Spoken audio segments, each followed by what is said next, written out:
I'll call this meeting to order. This is a regular meeting of the Transportation and Public Works Committee this day, May 13, 2014. I'm Councilmember Reich. I'll chair the committee. I'm joined by a full slate of committee members, including Councilmember Yang, Councilmember Glidden, Councilmember Palmisano, Councilmember Bender, and Councilmember Gordon. We have 15 items today on the agenda. We have 3 public hearings, but I'll go through the consent items first. Committee members, you can pull any item you wish for discussion or clarification.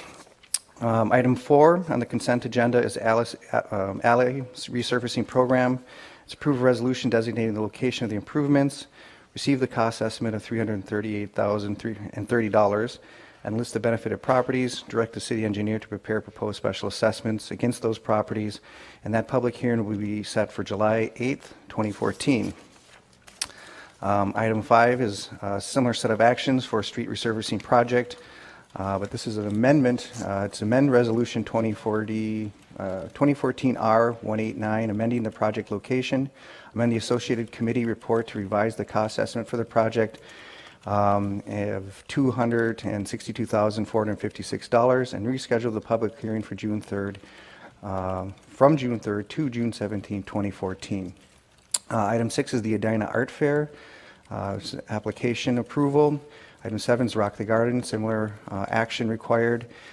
Item 8 is the Fridley Filtration Plant Ammonia System Replacement. Authorize increase the contract to Municipal Builders Incorporated by $400,000 for a revised total of $5,067,103 to allow the change order number 1 and extend the completion date of the contract to December 31st, 2014 for that system at the Fridley Filtration Plant. No additional appropriation required. Item 9 is a quitclaim deed replacement. Authorize execution of replacement quitclaim deed to the current owners of the property located at 3305 East Calhoun Parkway. Item 10 is an intercity trail cooperative agreement. Authorize execution of a cooperative agreement with the Three Rivers Park District and the Minneapolis Park and Recreation Board for the following major terms. Authorizing $83,300 to the Three Rivers Park District for reconstruction of the old Cedar frontage road between East 58th Street and Edgewater Boulevard, for East 58th Street between 18th Avenue South and Old Cedar frontage road within its corporate limits. The City of Minneapolis will own the intercity trail. The agreement serves as a limited use permit for Three Rivers Park District to construct the intercity trail within the city right-of-way. The Minneapolis Park and Recreation Board will maintain the intercity trail for its 20-year useful life north of the Bloomington Avenue Bridge, and Three Rivers Park District will maintain the trail south of the Bloomington Avenue Bridge. Item 11 is the 54th Lindale Special Service District Advisory Board. Approve the following appointments to that board for 2-year terms to expire July 1st, 2015, and they include Daniel Campo, Karen Cassette, Tim Hocketson, Vicki Johnson, John Majewski, and they comprise constituents from Ward 11 and 13. Item 12 is to accept the low bid of Train Company for estimated expenditure of $175,760 for the authorization of building upgrades for the ABC ramps, and accept a single bid of Thompson Sons Construction Incorporated for an estimated expenditure of $1,399,627.85 to complete the Riverside Extension 15th Avenue South, 4th Street South reconstruction project. This item will be referred to, or those 2 items will be referred to Ways and Means. We now have the consent items before us. I will move all consent items as stated. Anyone wish to pull an item? Seeing none, all in favor say aye. Aye. Dissenting nay. Those carry. And now we have our public hearings. The first public hearing is the 4th Avenue Street resurfacing project. Good morning, Director Cockey. Good morning, Mr. Chair. Mike Kennedy, our Director of Transportation Maintenance and Repair, will present this report.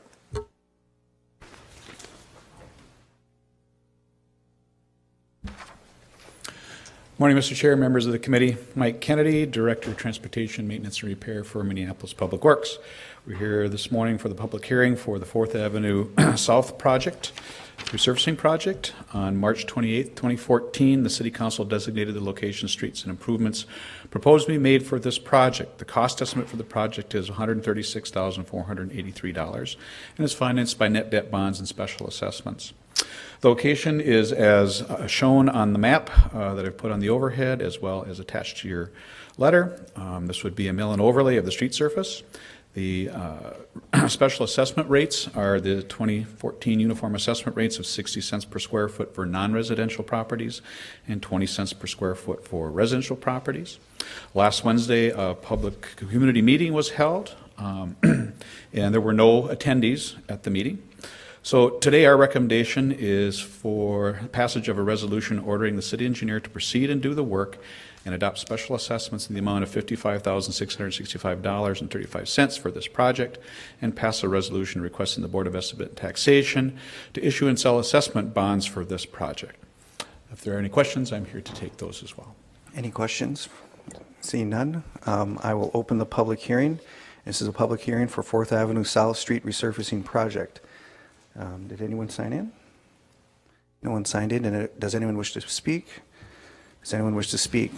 Seeing none, I will close the public hearing and move approval of this project as described in the presentation. Anyone wish to pull it for discussion? Seeing none, all in favor say aye. Dissenting nay, that carries.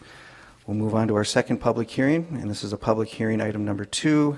It's the Hay Northwest Franklin Hall and Lynn Park Area Street Resurfacing Project. Again, morning, Mr. Chair, members of the committee. This is the public hearing for the 2014 resurfacing program regarding the Hay Northwest residential paving project, Franklin Hall and Lynn Park areas. This is the public hearing. On March 28, 2014, the City Council designated the location, streets, and improvements proposed to be made in both of these project areas. It's actually 3 project areas that are all combined. The cost estimate for this project is $1,447,744 and is financed again by net debt bonds and special assessments. The 2 projects are as shown on the map I put on the overhead and what is accompanied in your packet. Hay Northwest over on the western side of the North Minneapolis area, and Franklin Hall and Lynn Park over near the freeway. The street resurfacing would be a mill and overlay of the street surface with plant mix asphalt. The street resurfacing special assessments were determined by applying the 2014 uniform assessment rates of 60 cents per square foot for non-residential and 20 cents per square foot for residential. The proposed total assessment amount is $304,886. That's a tough number to spit out there. We did have a public hearing on April 22nd, public community meeting. There were 24 people that attended from the community, and there was objection expressed to the project at that time. Our recommendation today is to pass a resolution ordering the city engineer to proceed and do the work and adopt special assessments in the amount of $1,304,304.86 for the Hay Northwest, Franklin Hall, and Lynn Park areas, and pass a resolution requesting the Board of Estimate and Taxation to issue and sell assessment bonds in the amount of $1,304,305 for the Hay, Franklin Hall, and Lynn Park area resurfacing project. And again, I'm here to answer questions if needed, and we have other staff here as well if needed. Thank you. Are there any questions per the presentation? Seeing none, then I will open the public hearing. We do have someone signed in, David Ingalls. Please come to the podium and state your name and address for the record.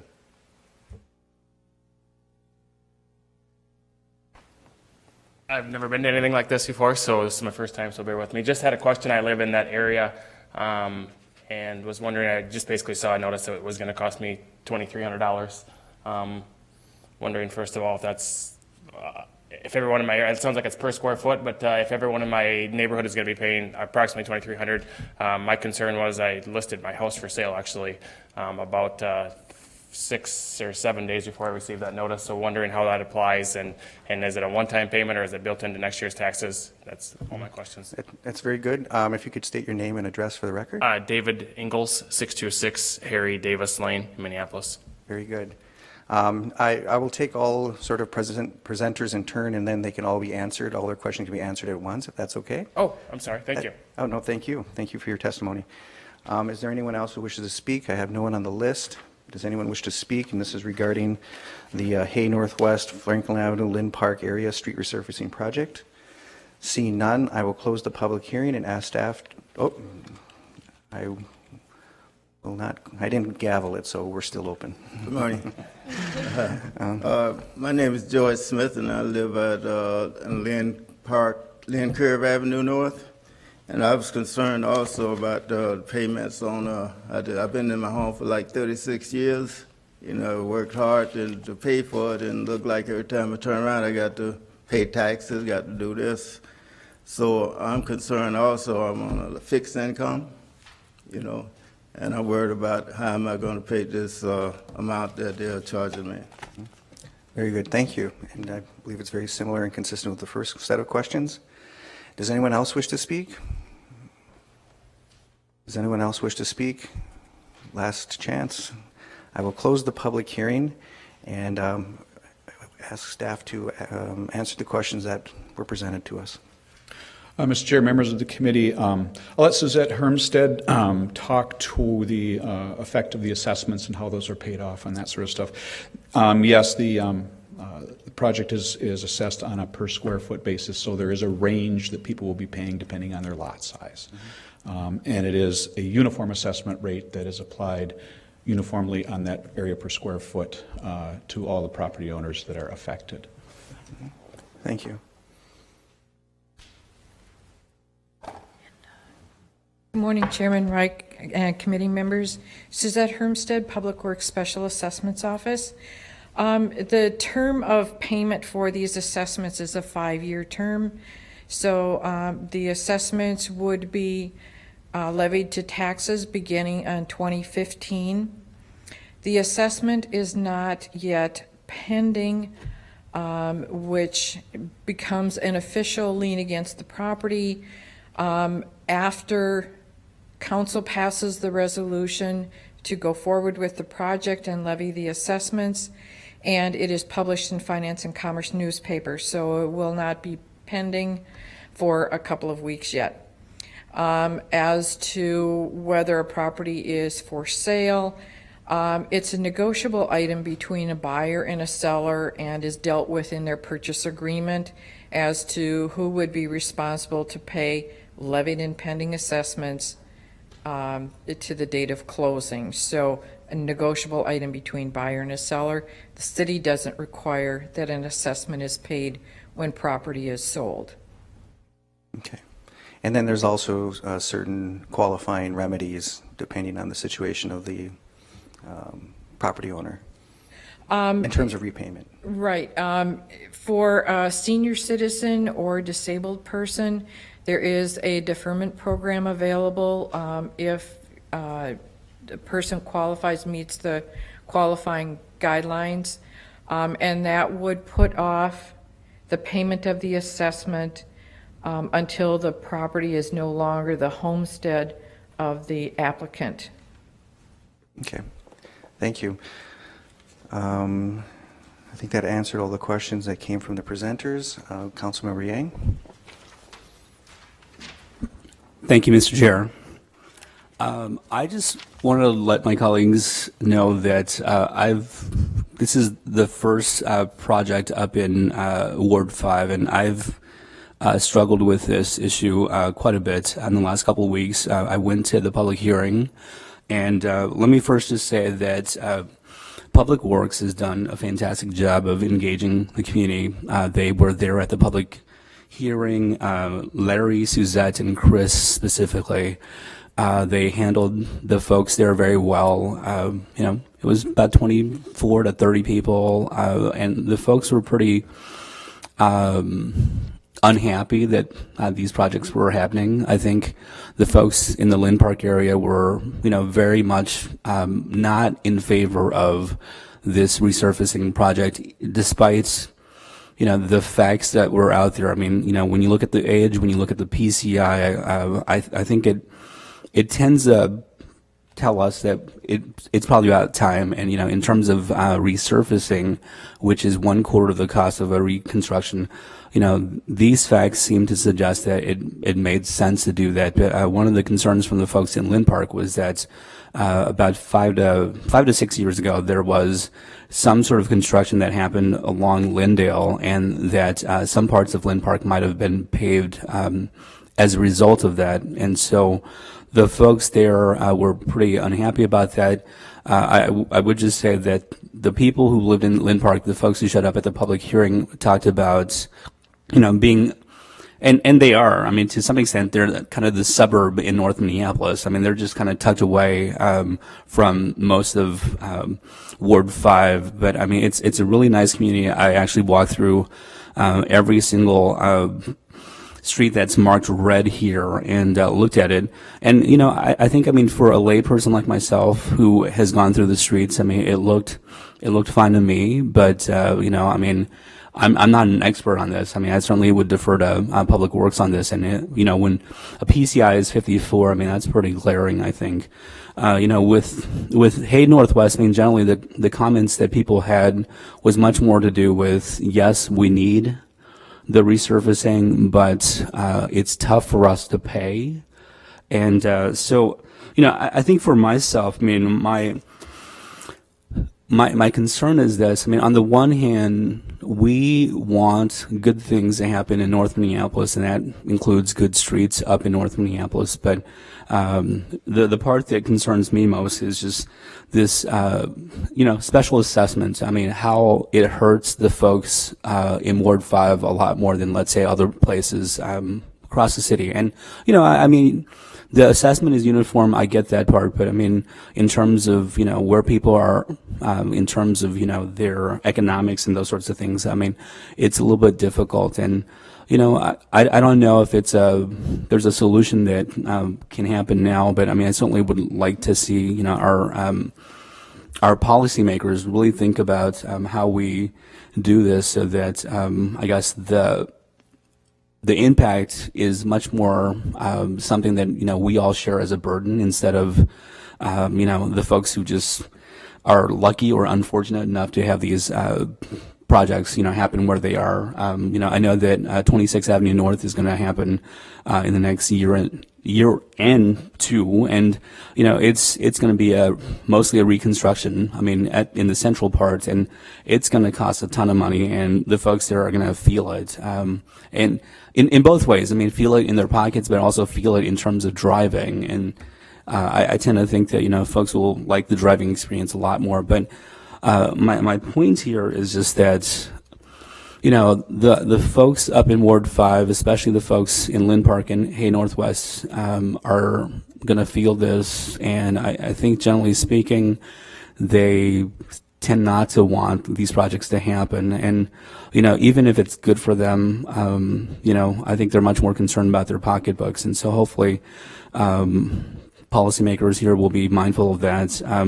And I say that just to say that, for today at least, I'm just going to register a no vote on this, just because of the folks that I've heard from. And, I will have probably another 10 days or so to change my mind. So thank you. Thank you, Councilmember. Any further questions or comments? Councilmember Gordon? Well, I appreciate those comments. I think I'm probably going to support this going forward now, but I understand that, and it just raises another issue that seems to come up regularly: is do we have the right system in place to pay for these projects, and is our uniform assessment rate right, and is that really the best way to pay for roads? Because what happens is it does hit those people on a fixed income or people who don't make much money harder.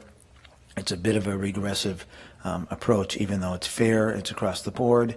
And when you are putting in a little extra money to fix the road in front of your house, keep in mind that all those other good roads that we ride on all over the city, people have put a little money in when that got fixed too. And it also, I think it's important to realize the assessment, and I don't know the percentage, I've gotten this wrong in the past, but it just pays for a portion of the work that gets done. So we've already admitted that we should contribute out of the general fund some revenues for these projects. That said, I think if we're really going to look at how we pay for streets, it's going to be it's going to take some time, it's going to take some study, it's going to take some work. I think I'd be interested in that, or teeing it up, or start to look at what it would involve, how that would fit into Public Works work plan, and what we need to fix it if we thought we should fix it. So I just wanted to weigh in kind of informally here, is that I think it might be worth looking at and thinking about. Maybe there are ways other cities do it that we could learn from. Thank you for that comment, Councilman Gordon. In fact, we had a sort of roundtable meeting with Director Kotke and several other players from the Public Works Division. Vice Chair Palmisano was there, and we were asking those very questions. They are doing some of the preliminary research now. And obviously, when you look at these things, there's all kinds of practical considerations, including budgetary impacts, our ability to do the work, and to know that, on the broad philosophical question of regressivity, we just go from one regressive style of taxation to another, which is our property taxes. So it's like all these things, all policy sort of explorations are complicated, but we are diving in as we speak. Councilmember. Thank you, Mr. Chair, and I appreciate that there's some deeper work kind of re-examining what's the method of payment that makes sense. Is it a method of payment that makes sense today? I guess the one thing I will kind of put into this mix is I think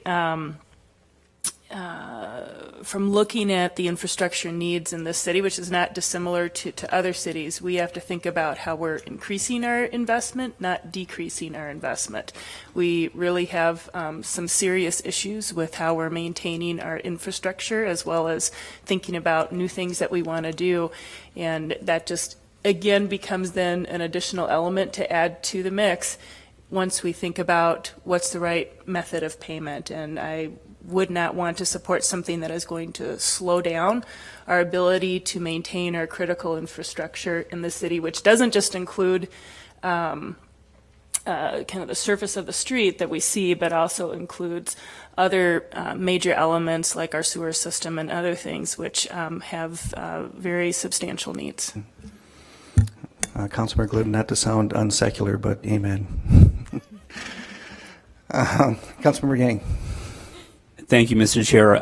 I just wanted to say this as well. I know that Public Works has taken a few hits for potholes and for lights and those sorts of things. But, at least in my interaction with Director Kotke and Mike Kennedy, they've been very mindful of the equity concerns related to this specific issue, and they've been thinking really hard about this. And so I wanted to commend them for at least, putting it, on their radar and thinking about it through the process. So, I just wanted to put some good in with the bad stuff that, the press has done.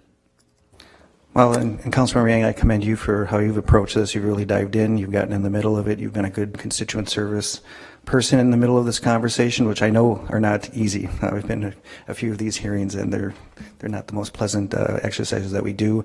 And the fact that you've toured everything on foot means you actually walk the walk. So, very good. Any further conversation? Seeing none, I will approve this moving forward as presented. All those in favor say aye. Aye. Dissenting? Okay, that carries. We will now go to item 3, which is a public hearing for LaSalle Avenue Street resurfacing, Grant Street West to 12th Street South, and LaSalle Avenue Street reconstruction, 12th Street South to 8th Street South projects. Morning, Mr. Chair. Bev Wormkopf from our Transportation Planning and Engineering Group will make the presentation. Bev is our project engineer for this project. Thank you. Welcome.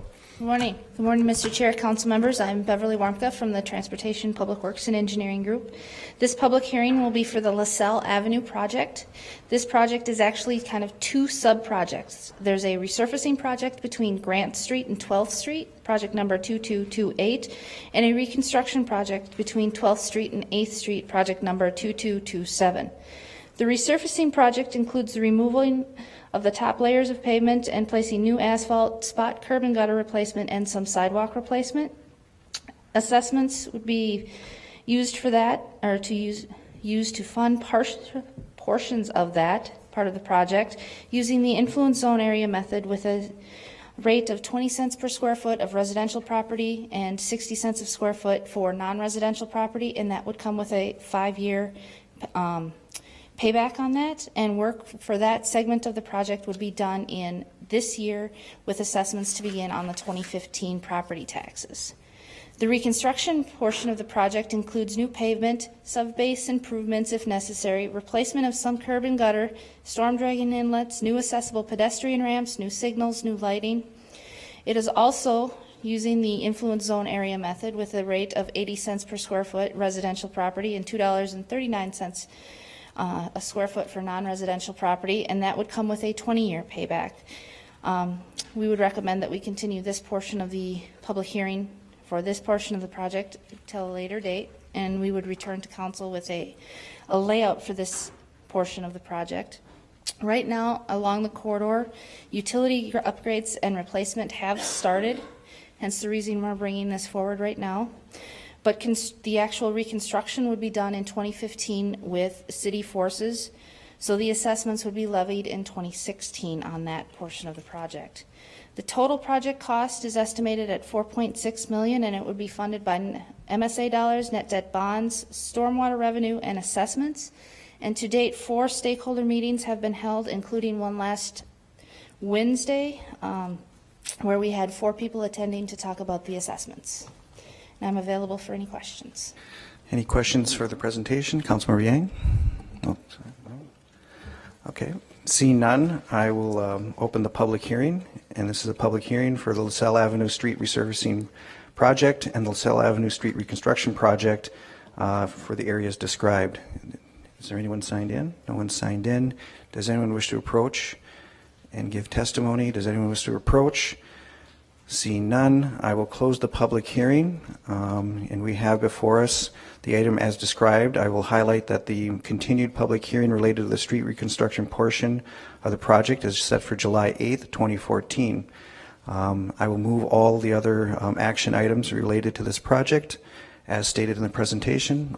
All in favor say aye. Aye. Dissenting nay. That carries. Thank you very much. So that concludes our public hearing section of the agenda. We will now move to the discussion items. We have 3 of them, beginning with item 13, the National Public Works Week. Director Kotke. Thank you, Mr. Chair.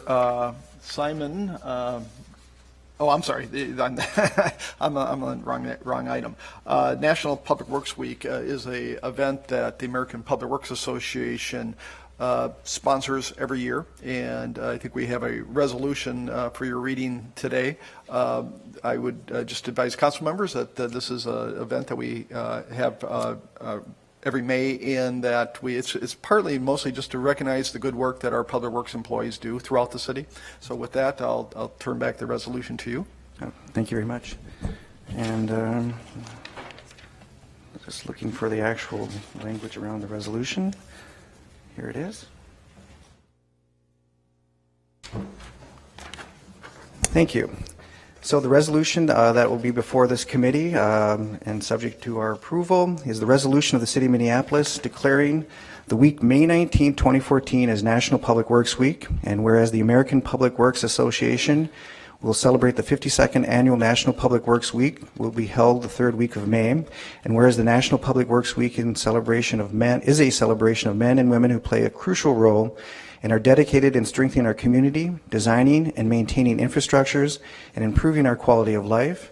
And whereas the Minneapolis Public Works Department celebrated a number of successes in 2013-14, such as emergency response to the 2013 June storms, and whereas the department removed 798 tons of material from the sanitary system and lined 6.58 miles of pipe, and whereas the department completed Dinkytown Greenway, Van White Bridge, and the Sharon Sales Belton Bridge, and whereas the department completed the transition of one-sort recycling, resulting in a sustained 50% increase in the volumes of recyclables collected, and whereas the department completed the traffic signal system upgrades, implemented the car sharing pilot program, and made 2,167 street light improvements, and whereas the department completed 52 miles of roadway reconstruction, resurfacing, and seal coating, and whereas the department successfully implemented the Public Works Service Worker Program, now therefore be it resolved by the City Council of the City of Minneapolis that the City Council acknowledges the significant daily contribution that the employees within the Public Works Department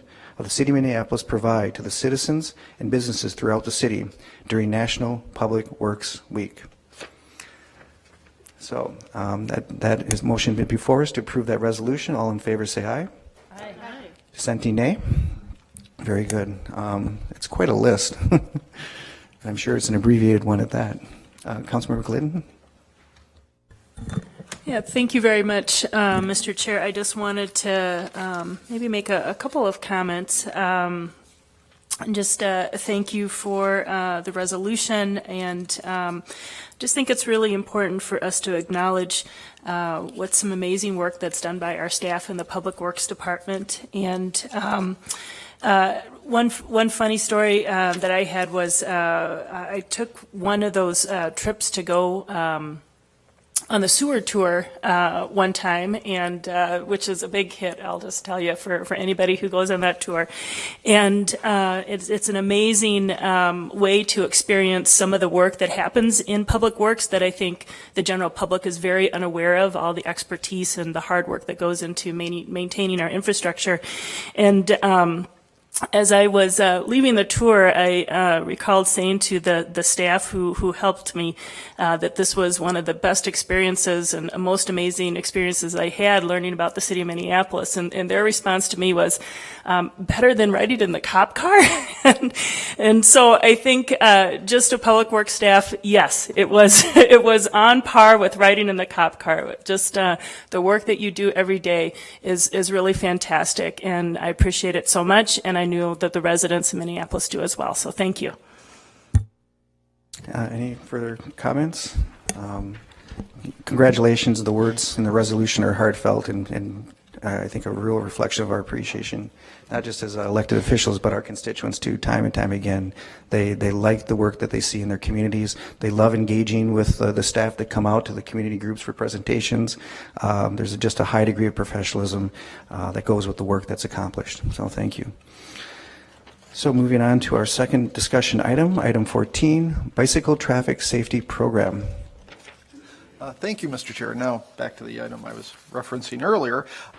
We have a bicycle traffic safety report. It's receive and file, and Simon Blensky, who is a bicycle planner, will present the report.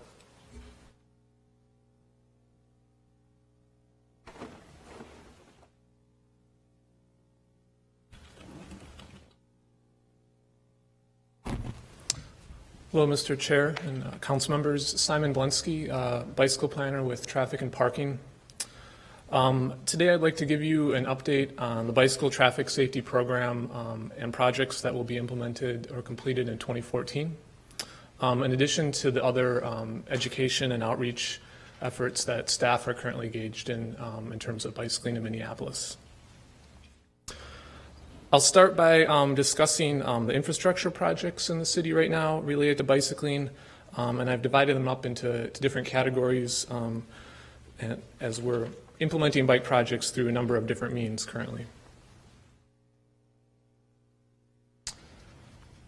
First of all, we are preserving a lot of bikeways in the city. We have almost 200 miles of bikeways in Minneapolis currently, and a number of those routes are currently overlapping with the 2014 resurfacing schedule. So following the resurfacing or the seal coating of those streets, we will be reinstalling bikeways on a number of streets. And in some cases, we will be enhancing the bikeways that are currently there. One example of this is East-West 40th Street. There's currently a bike lane there today. We'll be reinstalling the bike lane, but with more durable bike lane materials, and also enhancing some of the markings, especially at intersections.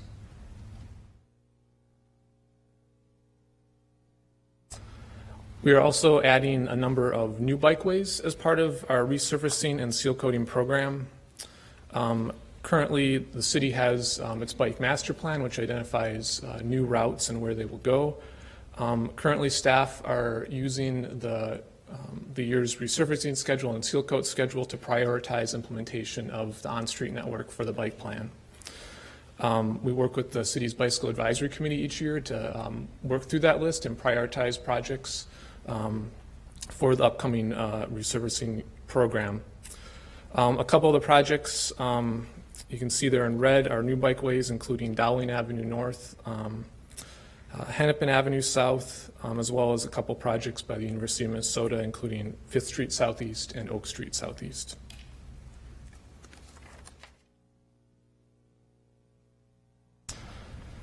The city is also engaged in a number of what I'll call standalone projects that are not necessarily tied to resurfacing projects. A number of these projects received, their capital projects are received outside federal grant money.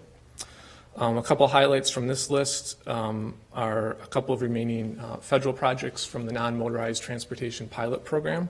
The President's and Stone Arch bike boulevards in Northeast will be completed this year, in addition to the Southern Bike Connection running from 24th Street all the way to Richfield.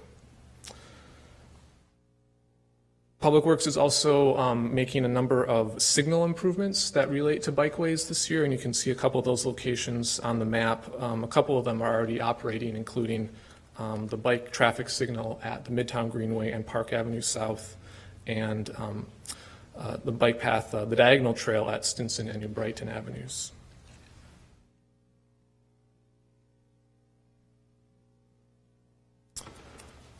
A number of our partner agencies are also helping to expand the bicycle network in the city, primarily the Minneapolis Park and Recreation Board this year. A couple of new trails are being constructed, including Bryn Mawr Meadows, Ridgeway Parkway Trail, as well as Brackett Park Trail improvement. Probably the most significant effort is improving or enhancing an existing bikeway, West River Parkway Trail from Franklin to Plymouth. Very popular trail that will be reconstructed this summer in 2014.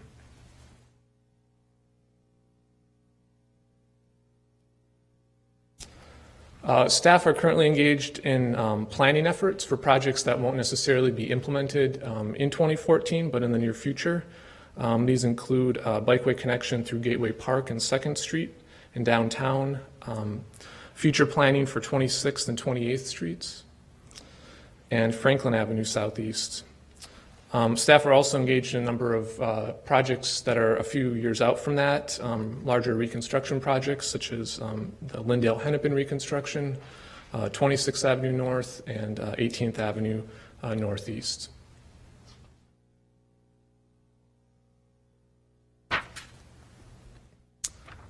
And putting all those projects together, you can see that a number of projects will be completed this year throughout the city, in addition to some other planning efforts that are going on.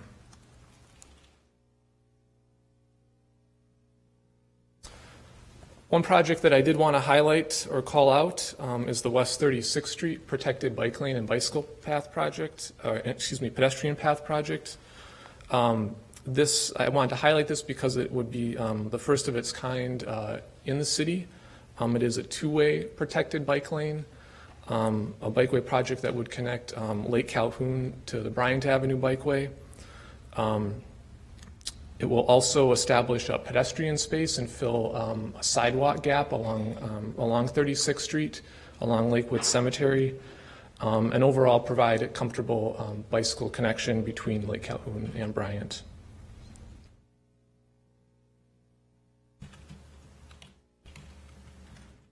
Staff are also engaged in a number of evaluation efforts right now. We're constantly asking the question, are the projects we're installing, are they working? Are they being used as intended?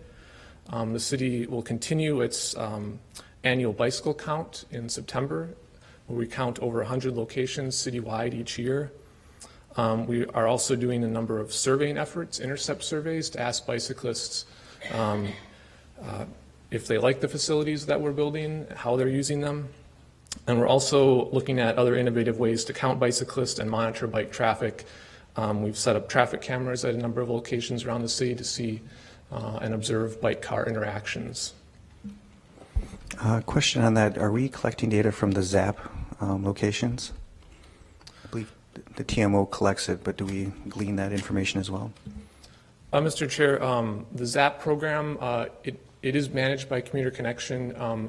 We are not actively doing anything with that data right now, but staff have looked at it, and it is very interesting data to see, especially in the downtown area where the readers are located. It's really interesting to see the use. So that's something we would like to incorporate into our count program in the future, though.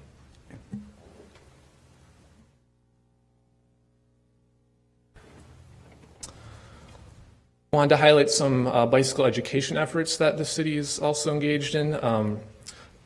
Enforcement is probably one of the most frequently asked questions related to bicycling right now, both by bicyclists and drivers. We constantly get asked, are we doing anything about education, by educating folks about bike-related laws? And we can say, yes, we are. Working with the police department, we've come up with these bicycle education enforcement cards. These are bike laws that have stemmed from the bike crash research that Public Works has engaged in. Not only does it list the common bike laws that everyone should know, but it highlights the ones that are most important in terms of bike safety. So we're working with MPD to distribute these cards through a number of different channels. They'll be distributed at National Night Out. Our crime prevention specialists are distributing them at regular neighborhood meetings, in addition to a number of other bike-related events this summer.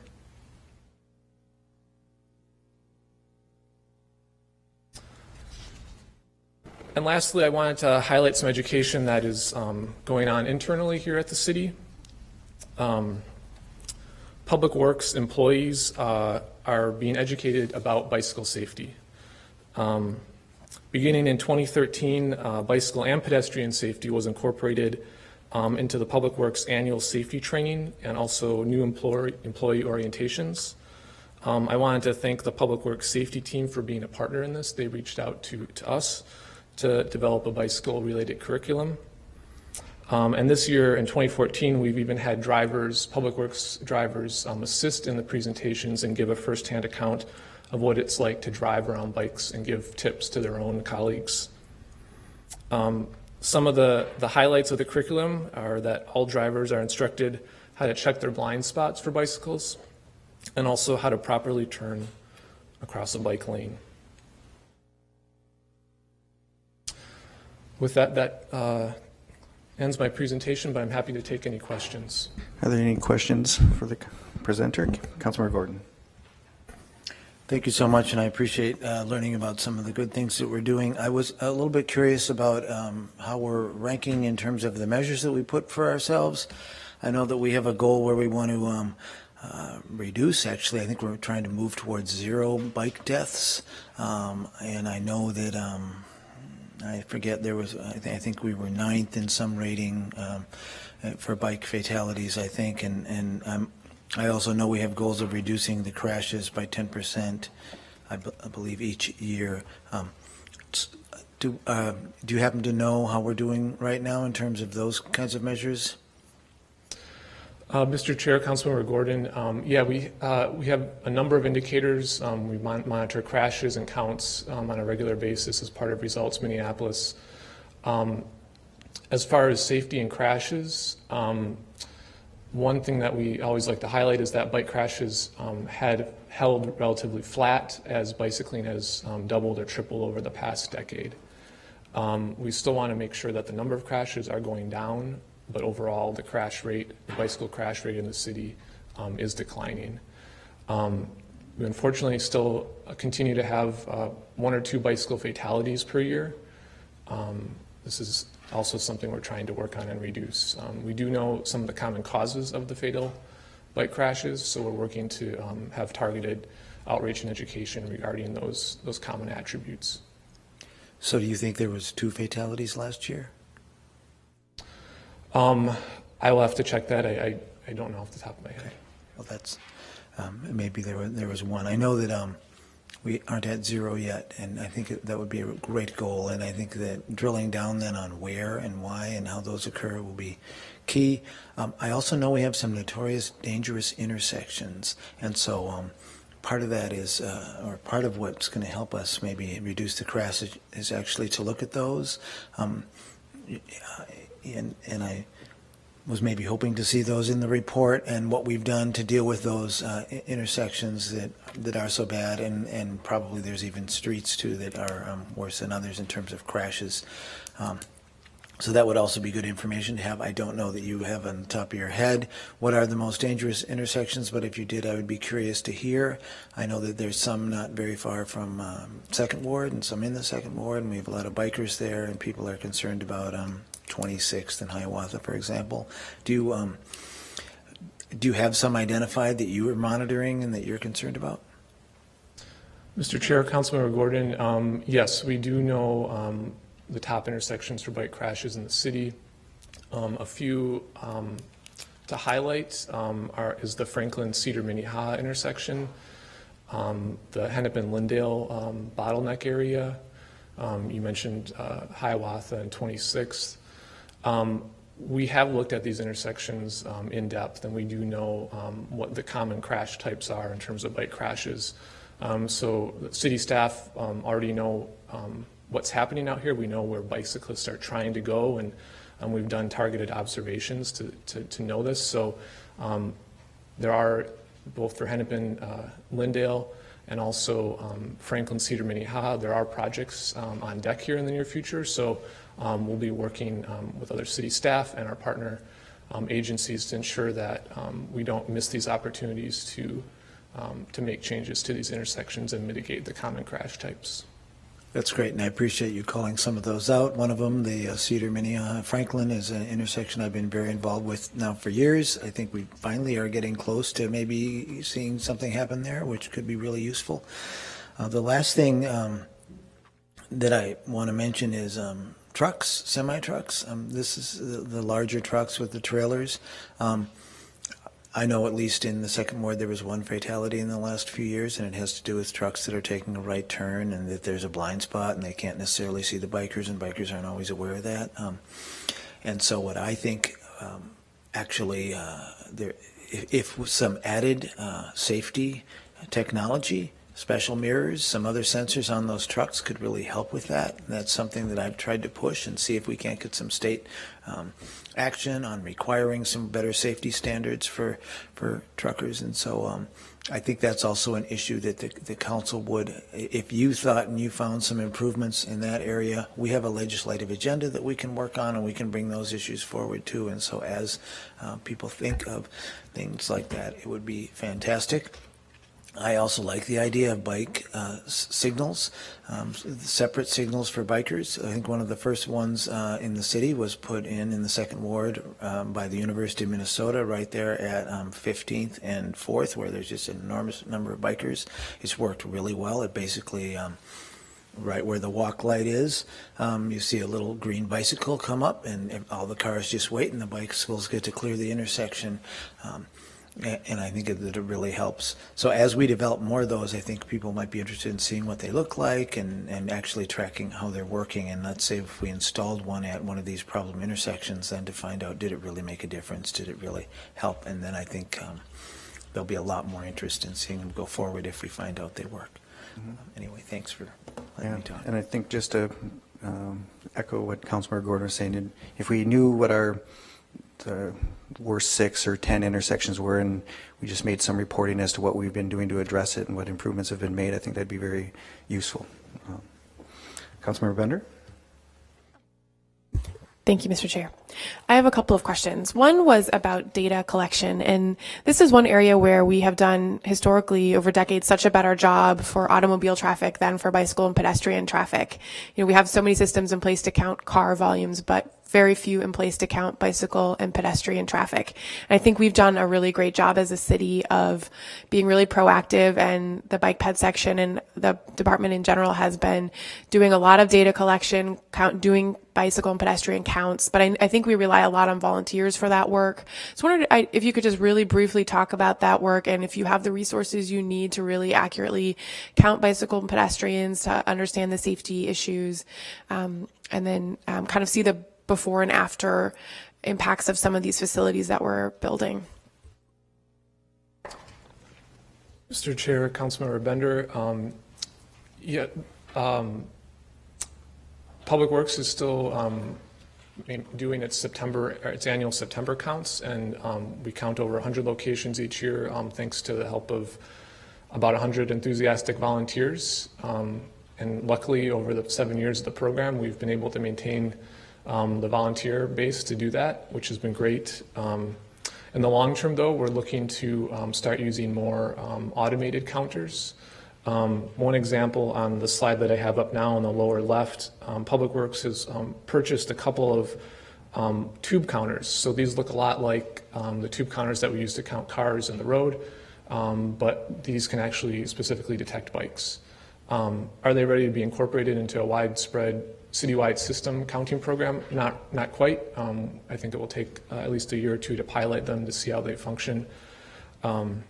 In addition, we're also going to be installing a number of automated trail counters on our trails that can count both bikes and pedestrians.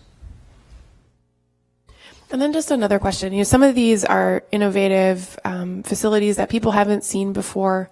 And so I wondered how we generally do public outreach for these projects. So sometimes we have consultants and sometimes we don't. And I know, often I think we're doing business outreach to business associations, neighborhood associations, public meetings. Could you just talk about how staff decides how to approach public outreach for bicycle and pedestrian projects? Mr. Chair, Councilmember Bender, the general approach is similar to our other street projects. We try and engage the public as early as possible. As far as educating them or informing them specifically about the bike or pedestrian treatments, sometimes it is a challenge because a lot of the treatments and project types are brand new. They're not yet seen in Minneapolis or elsewhere in the country. So there is kind of added step of education and letting the public know why we're investing or pursuing this type of project. And we're also always looking to, I would say, refine our toolbox of bicycle treatments. Over the past couple of years, as part of the non-motorized transportation pilot program, there was the spirit of innovation to try a lot of new things.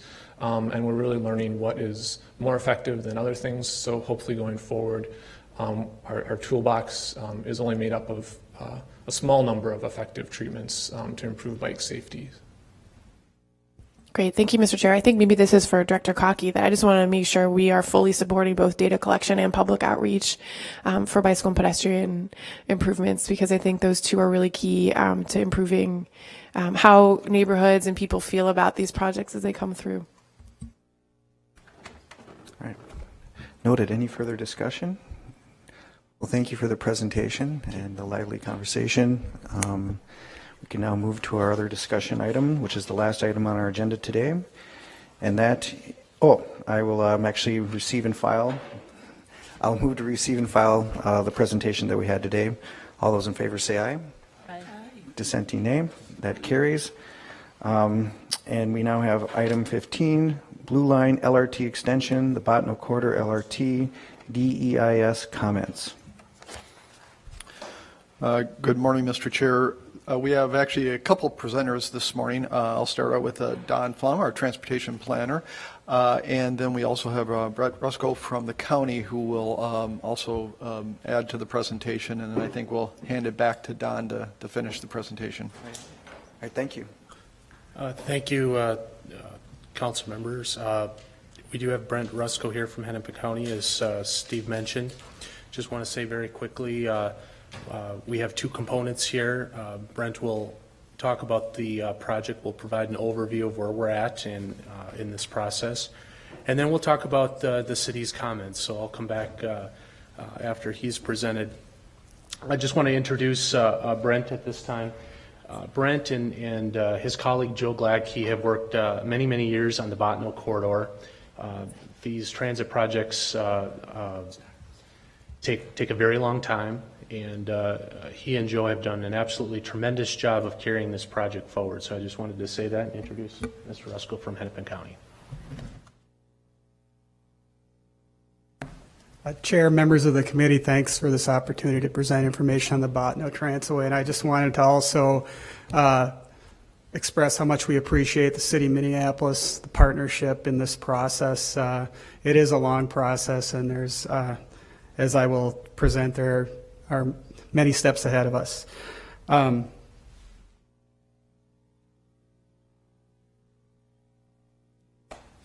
I've just got a dozen or so slides to go through to provide you with an update. Many of you have probably seen this slide. We've used it throughout the process. There are really three separate processes going on here, and they interrelate, and they can be very confusing. So we like to start with this slide that just that top blue line is the Transitway project itself, and we've as you can see, been through the alternatives analysis. We have that adopted locally preferred alternative in our regional policy plan. The draft environmental impact statement is complete. It's just been published in April, as you likely know. And then just in terms of land use planning, that's just getting really up and running. There was a land use pre-planning effort that was largely an inventory of conditions in the corridor around the station areas. And now we're just taking off with the station area planning in partnership with the cities. And we're starting with those Minneapolis and Golden Valley stations, the 4 stations, the 2 along Olson Memorial Highway, and then Plymouth Avenue and Golden Valley Road in Golden Valley. Just in terms of the milestones achieved so far, we've been at this since 2008. As I mentioned, the alternatives analysis has been completed. The scoping for the draft EIS, and indeed publishing of the draft EIS in April of 2014.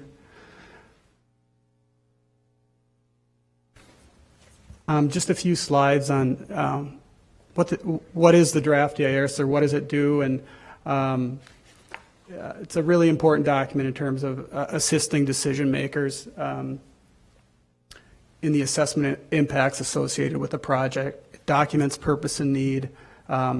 It documents the alternatives that are considered or studied in the draft EIS. It addresses transportation, social, and environmental issues and impacts. And it defines really a range of potential mitigation measures, recognizing that we're not in design yet, and many of these will evolve as the process continues. It also is important in facilitating federal, state, and local agency reviews, and certainly we've had a lot of early coordination with state and federal agencies, as you'll see in the draft EIS. Of course, it facilitates review by the general public. That document is out there in libraries, city halls, online for public review. It satisfies federal and state policy, environmental policy, and it provides that comparative analysis of alternatives and identifies what's the environmentally preferred alternative for the corridor. Just a few things on the draft EIS publication and notifications, the public open houses, and the comment period. We have generated some guidance on the draft EIS. As you are likely aware, it's a very voluminous document, 850 some pages. So we have guidance on where people can access the document, kind of its format, its structure. It's got a consistent structure for each and every chapter. And then there's a roadmap. Where are the key issues? Where can you find them? Take, for example, noise. Where can you find the analysis on noise by chapter and section? Those two documents together are kind of introduction to that draft EIS for people. In terms of the public hearing, we're in the midst of it. We've had 2 public meetings, and we have 2 more this week. In Brooklyn Park and in Crystal, and we have appreciated it's been started with an open house meeting followed by a hearing, and we've had outstanding elected official support listening to those public comments. Just to let you know about our plan for each and every comment, it is such a long process that we want to acknowledge receipt of each and every comment on the draft EIS. We're going to post all the comments on the website as soon as they're compiled. And then to be clear about what happens next in terms of compiling those comments in a database to inform preliminary engineering and to inform that final environmental impact statement process. Here are the meetings. As I mentioned, we've had 2 last week and 2 coming up this week. The one in Minneapolis at URock was well attended. More than 50 people attended, and a very good discussion with the open house and the public hearing testimony. Just some of the basics that you'll find in the draft EIS. This is the range of alternatives that are studied. There's essentially 4 build alternatives, as well as the no build and the transportation system management alternative. This slide is just a snapshot of one of the key figures in the document. It's really a summary of that comparative evaluation of alternatives. It's based on the 5 goals for the corridor, and there's 22 evaluation criteria. So it's a very robust comparative analysis of alternatives. And then this is both the locally preferred alternative adopted into our regional policy plan, as well as the environmentally preferred alternative. It's what's been termed the BCD1 alignment. It's along Olson Highway from the target field area, enters the rail corridor west of Penn Avenue all the way up to 73rd Avenue, and then transitions on to West Broadway in Brooklyn Park all the way up to the Highway 610 development area. Just a few things on process going forward. This shows the federal process, the Federal Transit Administration New Starts program, and you can see with the green star is where we are. We're about to enter project development. I'll have a few more slides on just the next stages, our procurement for engineering services and for that final environmental impact statement. That'll be followed by engineering and the funding, the full funding grant agreement, and construction.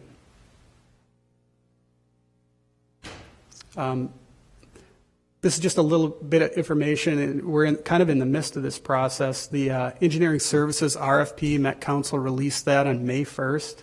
So we are in procurement, and we really appreciate each city along the corridor, including Minneapolis, being part of that procurement process. We're looking forward to this summer FTA approving us to enter project development.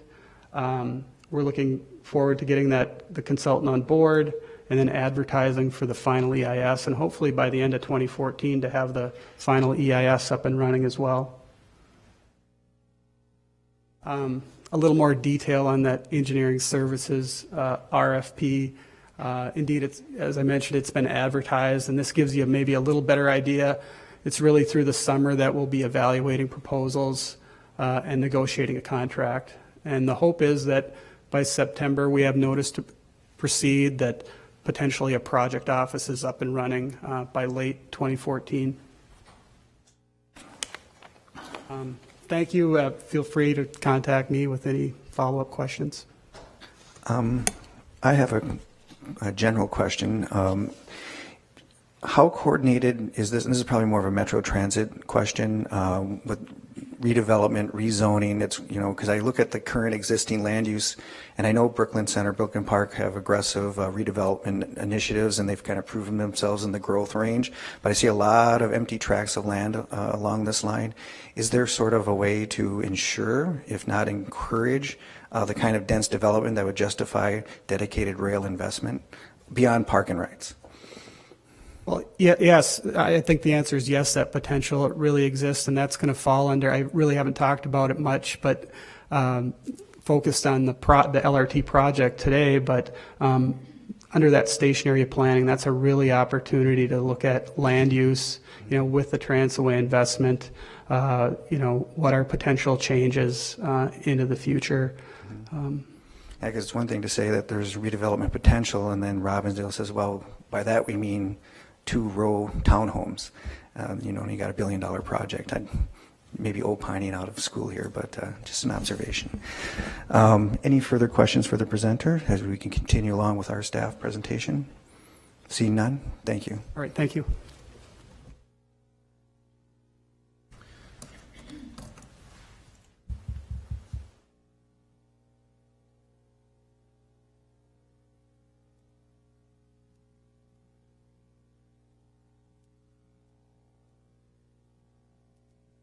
So thank you, Brent. I'm going to go through a few slides here, kind of a little additional overview, and then we'll get into the specific comments.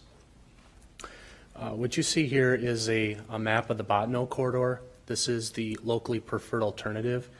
And for those who have been paying attention to kind of the regional rail development, we are now, as part of this region, giving our transit lines colors for names. And the intent here is to have the Hiawatha line, which is the blue line, extended. Basically, the Bottineau LRT corridor in the future, we're going to be calling this the Blue Line extension. So they're one and the same. I just wanted to point that out, Southwest being the Green Line extension. A number of topics we're going to discuss in the presentation. We're going to have some overall comments, some general technical comments, and we have some more detailed comments in addition to some project challenges and a few next steps. The map you see off to your right is it's an older map. These were the different routes that were considered a few years back before a decision was made. A locally preferred alternative was selected. All of the cities participated in this process along the line, and this was approved regionally by the Met Council. We took action a couple of years ago to support the locally preferred alternative and wanted to restate that history for those who were not here back in 2012 when this came forward. So overall, we support the purpose and need for the project, which is a portion of the DEIS. The purpose and need justifies the need for the project and talks about what the project's going to do. And then, of course, the locally preferred alternative, just re-emphasizing that the city of Minneapolis supports that. As I mentioned a moment ago, there are a lot of things happening regionally. We talked a little about the light rail projects, but there's also our arterial BRT projects occurring in the region, and they're being given ABC names. The Snelling corridor being the A route. There's a project in St. Paul that will become the B route, West 7th, and then we're thinking Penn will be the C route in a few years from now.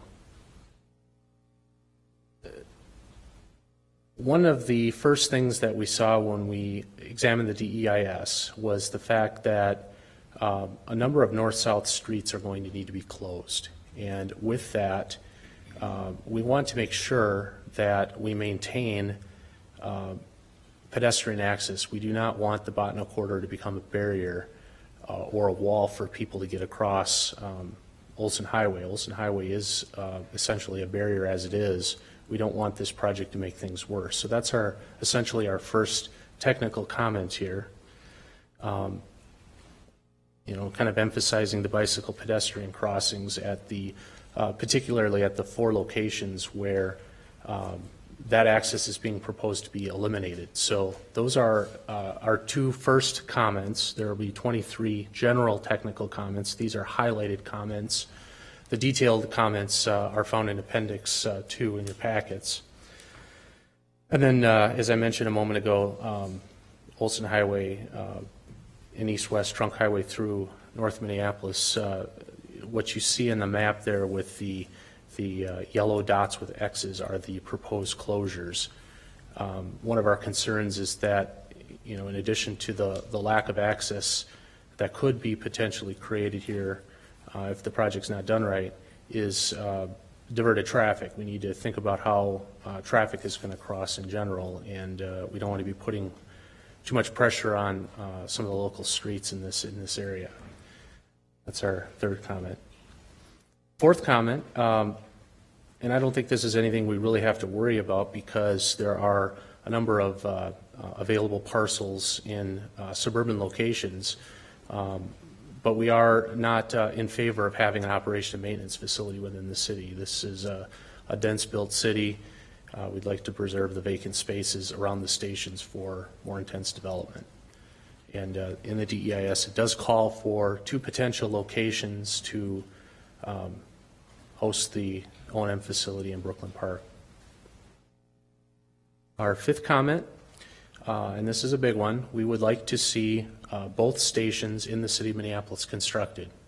And we don't want to take for granted that they're just going to be built, because when you look at the ridership up and down the line, there are other stations that do have higher ridership. So we need to make sure that as part of the station area planning that we'll be working with Hennepin County in the coming months to really try to boost the ridership at both the Penn and Van Wert stations. What you see here, and this might be a little bit difficult to see, but this pertains to the two stations in Golden Valley, one at Golden Valley Road, the other being at Plymouth. Right now, the DEIS suggests that one or the other be constructed. Our comment is both should be constructed. And when you look at the walk sheds, which is the black outline in your graphic on the right, that's where a pedestrian can walk within 10 minutes. And there are a substantial number of homes and a handful of businesses within that walk zone. And Minneapolis is greatly served by constructing these two stations. That's comment number 6. And of course, anytime we build light rail, it's obviously to serve the public, but we're also thinking about the future. And with, as mentioned before, in some of the suburban locations, there are a lot of either vacant parcels or underdeveloped parcels. There are a handful of parcels within Minneapolis that have some potential as well. As part of that station area planning effort we will embark on in the coming months, we want to make sure that we have transit-oriented development near the stations. And the bottom photo is what exists today at the Van Wert-Olson intersection. Obviously, in the back, you can see some of the new housing that was installed as part of that project, the Heritage Park project. And then on the upper part of the slide, you'll see some new development that's occurring at the 46th Street station. And that's kind of what we're shooting for. Getting back to ridership, I made the comment a moment ago that we need to really try to increase ridership at the two Minneapolis stations, but the DEIS isn't very specific about how many people are riding at each station, and we need a little more information provided. And this is our 8th technical comment. We'd like to see some specific ridership, not just a range of riders at each station. And as time goes on, they will provide this information. But the sooner the better. And we really want to work hand in hand with the new project office that's going to be created and with the Hennepin County process here to maximize opportunities at each of the station locations. Comments 9 and 10, very simply, we want to make sure that safety and security are not overlooked at each of the station locations. And there are a number of different treatments that we can look at to make sure that the station areas are safe. In addition to that, and this is a very technical comment, we want to make sure that stormwater management policies are adhered to. Number 11, as I mentioned before, we have a number of vacant parcels next to station locations. And there's a temptation in a lot of areas, especially urban areas, to put in a park and ride. Park and rides serve suburban locations well, but in the city, we have taken a position that we do not support park and ride facilities. So this will be our 11th comment. This is something a lot of folks really don't know about, but we are calling it out because if placed in the incorrect location, this could be a real eyesore. As part of every light rail line, they're electrically run, and you need these power locations, or called traction power substations, to be installed in regular intervals along the corridor. You can see the dimensions on the right. They are large electrical boxes, essentially, and we need to make sure that they're placed kind of tucked away so that they're not real obvious. There are ways to mitigate these with landscaping and so forth. Number of good examples along the central corridor where they've masked the traction power substations, and a smaller type of facility is called a signal bungalow. They need those where there are track crossings. Yeah. Councilmember Gordon has a question. Is there any precedent for the city actually granting permission or having to approve the location of these? I know that we did have discussions about this on the Green Line and the Central Corridor, and there seemed to be some negotiations and advice, but I don't know that we ever had any authority, and I'm wondering if we could maybe ask for that as a comment, that we would get consent to the location. Councilmember Gordon, Mr. Chair, this is an element of the municipal consent package. So when the municipal consent package is sent to the city, this is one of the things that is identified as part of the package. So for right now, we're evaluating the municipal consent package for Southwest, and they have identified the specific locations where they want to put traction power substations. So yes, we do have a say as part of the municipal consent package as to where these go and how they're treated. Okay, thanks. Moving on to the next comment, and a lot of things, out of sight, out of mind, but we want to point out that there are a number of utilities that will be disrupted, and as part of past projects, the various project offices have dealt with this quite well, but making sure that the infrastructure that's in place is restored at the project's expense. Moving on to comment 14, this light rail corridor will run down Olson Highway to the Burlington Northern Corridor on the very western edge of the city, and then it proceeds into Golden Valley and then up into the northwest suburbs.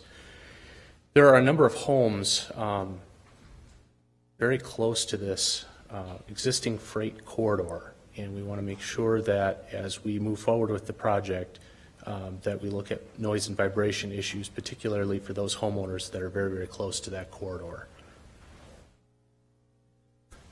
Items 15 and 16, a handful of additional technical comments here. We do not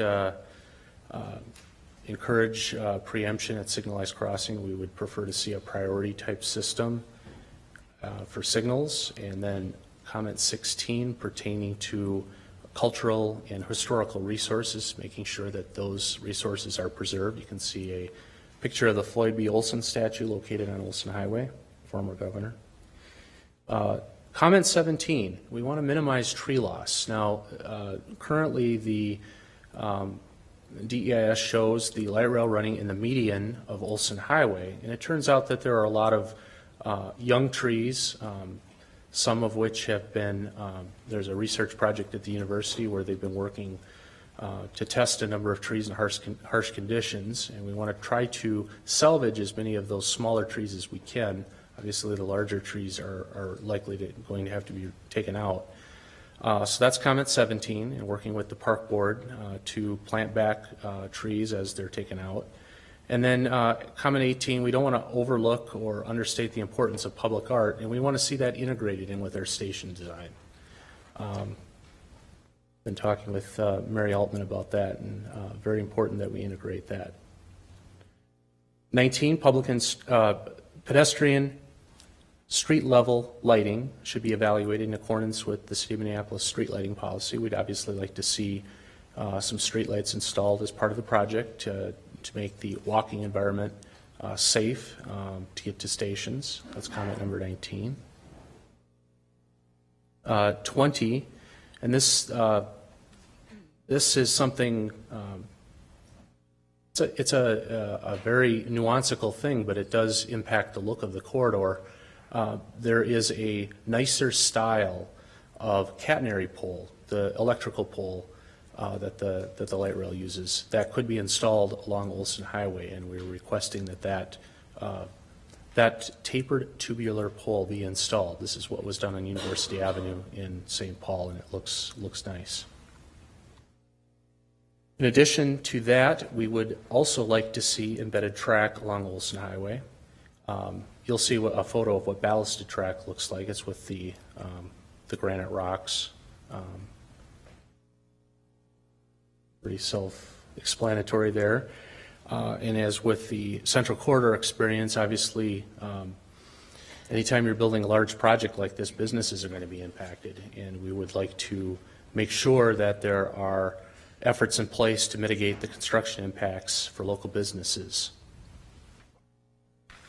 And then finally, traffic impacts along the corridor need to be mitigated. There's going to be some especially challenging intersections, particularly the one at Highway 94 and Olson Highway. And then as you make the transition to the interchange, there's some tricky crossings there that we need to take a harder look at. So these are our general technical comments. We're not going to get into the very detailed comments. There are pages of comments in your appendix. Appendix 2 shows the detailed comments. There are some challenges with this project. It's not a slam dunk. There are some things that are going to be problematic as we move forward. They're not, a lot of work hasn't been done yet in preliminary engineering to find out how big of a deal these really will be, but we know that there are some issues that the project will have to confront. One of being is railroad acquisition. There's a 100-foot right-of-way that Burlington Northern Santa Fe owns through the corridor, 50 feet of which is needed for light rail, and discussions have been occurring between the county and the railroad, and we're very optimistic that this will be successful. Another challenge, there are a handful of power poles that will need to be relocated, shifted over a few feet to allow for the future light rail. Anytime you're working with utilities, that is a timely and expensive process. Number of folks at public hearings have raised concerns about the impact to Worth Park. The Park Board has been engaged with this project and has been very involved with the development of the project and moving forward here. And we just want to make sure that we minimize and mitigate the potential 4F parkland impacts. Things like noise, vibration, visual impacts, and historical impacts are very important to look at as we move forward with the project. There are a couple of wetlands that will be altered. You can see that the rail corridor here is going through essentially a pond that there'll have to be some new ponds created to mitigate the loss of the wetland here. And finally, one of the more substantial project challenges as we move forward is securing the local match, of which half will come from local sources. This is a $1 billion project based on the funding formula used for the previously funded FTA projects in the region. The federal government pays half the project, CTIB 30%, State of Minnesota 10%, and Hennepin County Rail Authority 10%. So these are all things that we're thinking about, and we will be working with the newly created project office that Met Council will establish later this year.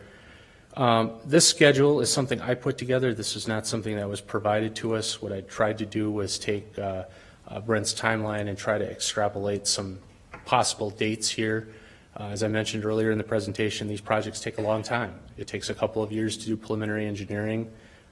Once that is at a certain maturity, they'll bring a municipal consent package to us for approval in addition to the other communities along the corridor. There'll have to be some analysis done in addition to what's already previously been done with the draft environmental impact statement. There'll be a final environmental impact statement prepared. There'll be a final design process, full funding grant agreement, and then construction. So this corridor is going to take a few more years to develop. As I mentioned before, this timeline is just a best guess as to when these events will occur. I could be off by a year or two in some of these items, but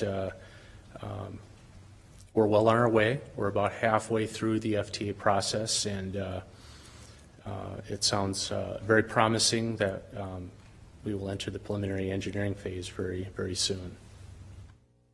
So with that, one more thing I'd like to do is recognize the folks that helped prepare the comments.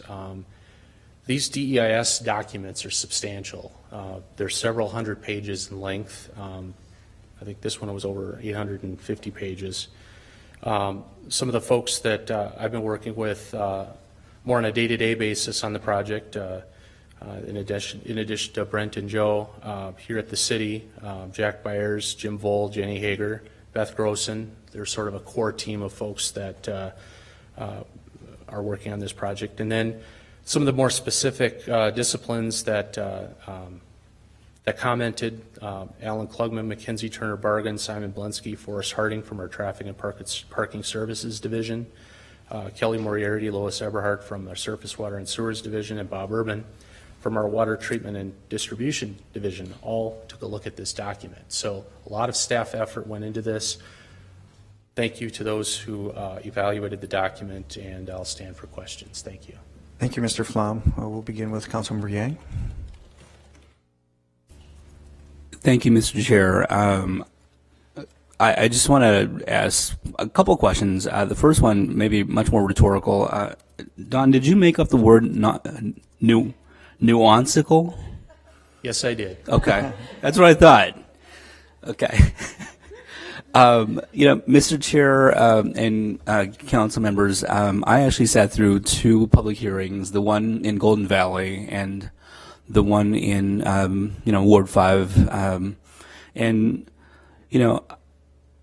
I tend to think that, with regards to these public hearings where we are talking about the DEIS, we should set the parameters for folks who show up there, because I think that, a lot of folks who were in Golden Valley, they showed up and they were really just in opposition to the line altogether. And, in some ways, when we have these public hearings, it would be just good to set the parameters that, you can comment only on the DEIS as is, or you might just be able to comment on, certain things within it, but you can't just come in flat out oppose it because maybe the train has left the station already with regards to that. And I think it's important to say that to folks just so that folks, are realistic in terms of showing up. I think that a lot of people may feel defeated that, their perspective wasn't heard, and they're there and they're not happy about, what's going on. And,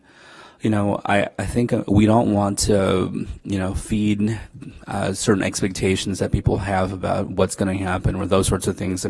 Certainly, I think with the comments that are being received for the DEIS, it's really more so a way of fixing maybe the preferred alignments and or the impacts or the mistakes that have been made for the most part. But we're not changing course, and we're not I will say, for myself, I would have preferred D2 through Penn Avenue. I think that train is gone already, and so we're just not going to see that stuff. And I think it'd be good just to be realistic and let people know about those situations, just so that people can really be clear about what they're commenting on. So I do really commend our staff for working really hard on these proposed comments. Don, you had talked about how certain things won't be slam dunks, and I'm wondering, are we just dealing in the realm of uncertainties just because of just the process itself, or when can the public know that certain things aren't being slam dunks? Mr. Chair, Councilmember Yang, to your first point, thank you. So folks know, there are a number of public hearing opportunities to express your views, and we encourage people to attend. If you can't make the Minneapolis time, there are other locations and venues to express your views. But with respect to the challenges, folks have to pay attention to these projects. It's not just you comment now and you walk away. There are different opportunities along the way to express your views. I know that the Met Council, through previous projects, has created a community advisory committee, for instance, so that folks who want to be engaged or want to keep up with what's going on, they can participate in that venue or forum. But the reason that I highlighted those items is because they're not slam dunks. There are going to be challenges along the way, and I think we need to be realistic here that these are going to be some tough things that the project office is going to have to deal with, and they're going to need our help and cooperation to get this project built. So some of them are outside the city limits, some are within the city limits, but we need to be good partners, and we see this as a fresh start with, with Met Council here with this project and moving forward, looking forward to working on this project. Councilmember Yang? That's good. Councilmember Gordon? Thank you, and I really appreciate the extensive work that went into this from everybody. And it wasn't as if you didn't have enough to do worrying about a different line. It was we're dealing with it at the same time. So I appreciate the attention you put into this. And I confess I didn't read the 800-page impact statement, but I did read the comments.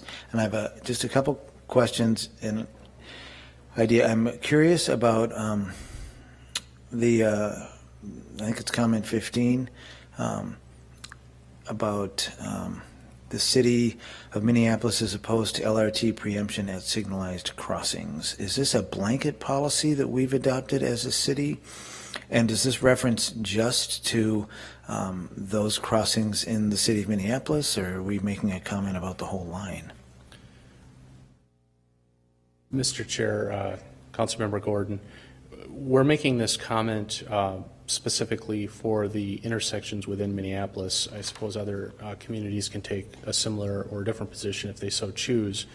But this is based on the Hiawatha experience, and we want to make sure that we don't repeat some of the mistakes that have been made in the past.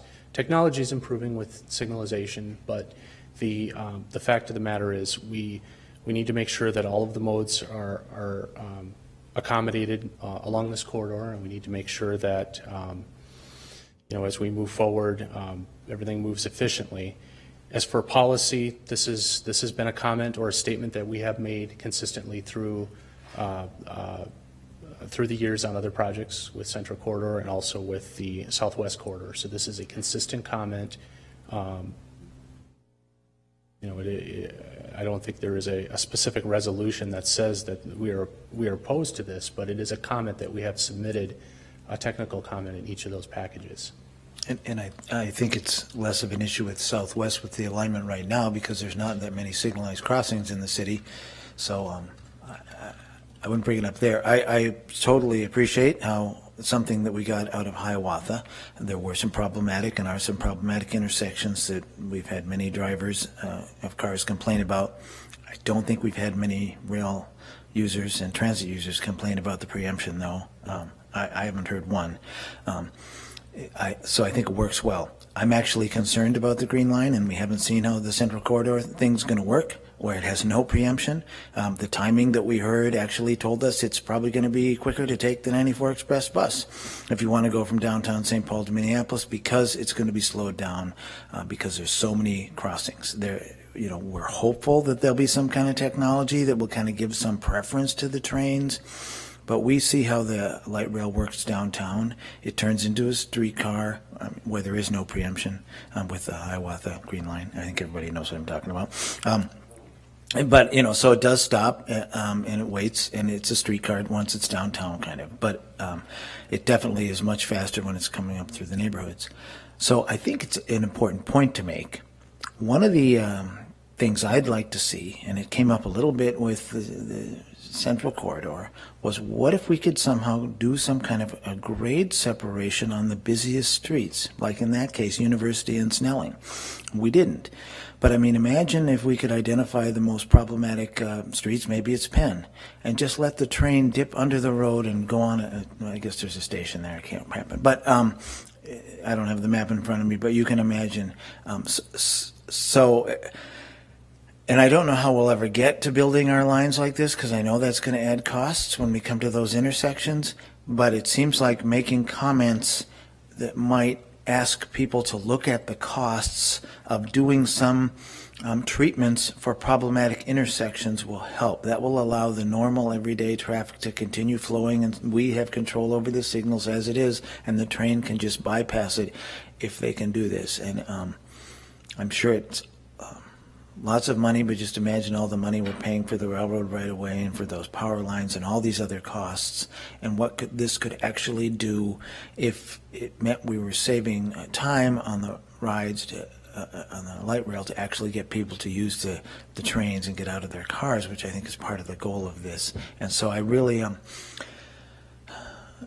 I'm not proposing an amended comment here. Maybe there's a chance to work on something that might help me identify some intersections between then and now. At this point, I just wanted to use my full opportunity to speak here to raise this issue, because I do think if we miss it when we're building it, then we're going to be stuck with it. And maybe this is a better way than, say, imagine Penn. Imagine 46th or 38th. Imagine all those crossings that we got in trouble with at Hiawatha if they'd actually dipped the train under it, and so the cars wouldn't have to deal with the preemption at every intersection, especially when there's not a station 35th or 32nd. I think it would have been much easier, and then think of all the extra money we've paid just trying to study the intersections and come up with a signalized solution to it. And if that had gone into actually solving it beforehand, we might have been better off. So maybe that's a better way to get people to think, hey, maybe we should look at this for some of these really busy intersections where there's going to be traffic backup that would allow then the preemption wouldn't necessarily be needed at those anyway, because there wouldn't be a signal impacting the light. So those are a couple of my ideas. Thank you. Councilmember Bender? Thank you, Mr. Chair. I actually also asked about this at the Rail Policy Group presentation on this project, and I think it would be helpful to see some very basic analysis of the overall delay that this would add to the transit trip, as well as, the traffic impacts. Because I think my understanding of the preemption issue is that it's very uncertain, so that you might have a lot of kind of frequent delays in the cross traffic across the train station because the light may have just turned when it turns red again. So, but having some more details about that, because I also had a question about this policy statement and the kind of trade-offs between all the different modes. And if you have that general information now, that would be helpful, or I think it'd be fine to have that as a follow-up. Councilmember Bender and Gordon, Mr. Chair. Good comments. Thank you. I think this is something we need to have our technical experts in our traffic and parking services group look at. But we do want to put the burden of evaluation onto the project office as we move forward here. So we certainly will have some discussions as time progresses and preliminary engineering progresses with this newly created project office to construct an efficient traffic system. We need to make sure that whatever's put in place, our central computer system can, handle it. And there are a number of technical discussions we need to have offline. So thank you for bringing that up. Thank you. And then I'll just reemphasize the notion of opportunity costs vis-a-vis the development opportunities that these stations present. There's only going to be so many of them in the city of Minneapolis. The city of Minneapolis, by policy and by sentiment, really encourages growing the city population base. And if we're not really pushing the envelope at these station sites and their design, I just really think the opportunity cost is great. Mid-density decisions based on compromise is really not urban planning. We need to say, these are the stations, these are the type of things that can be supported by stations like this. This is how you get mode shift and population growth in a city, and go for it. And talk to the development world, once that's been figured out, how we can get there. And if there's prohibitions from an economic standpoint to build up, then we should talk about the tools that we can provide to support that. Because again, there's only going to be so many of these stations. And I think, squabbling over 40 units by an LRT station has got to be something of the past. Thank you. Any further comments? Seeing none, thank you for the presentation. Thank you, our counterparts in Hennepin County, and all the staff work that's gone into it. I'm sure there will be more conversation as we move forward. Thank you very much. With that, we have concluded the agenda and thereby adjourned. Sorry, must take action. We are not adjourned, and I will move the report, the comments as presented by staff, noting the comments that came from council members moving forward. All those in favor say aye. Aye. Dissenting nay. That carries, and now we are adjourned.